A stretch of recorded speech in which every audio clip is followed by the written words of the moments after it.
Now, do you own a pet in an apartment building? Because I've got a bit of good news from you if you live in a unit and have a cat or a dog or whatever.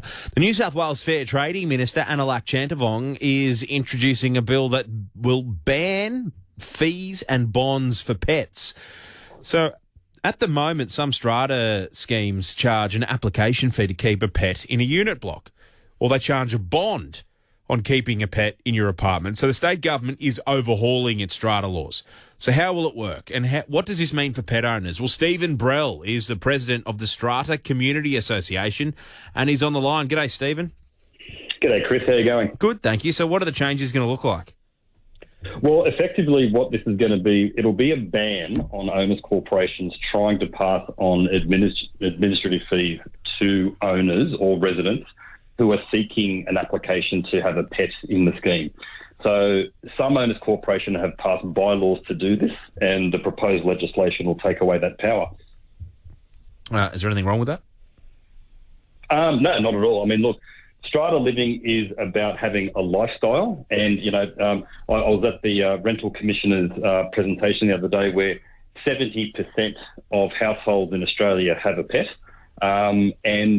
Whatever we can do to sort of add to the lifestyle of strata owners and strata residents, I think all the better.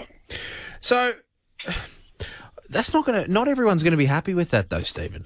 No, they're not. I mean, look, when strata laws were, they've been revamped a few times over the last couple of decades, and there was always an option for an owners corporation to ban pets in their apartment building. However, there was a 2020 case called Cooper's case, which is quite famous in the strata landscape, where the Supreme Court ruled that an owners corporation that sought to ban pets in their apartment block, that bylaw was considered harsh and unreasonable. So the Supreme Court effectively prevented owners or owners corporations from banning pets in their schemes.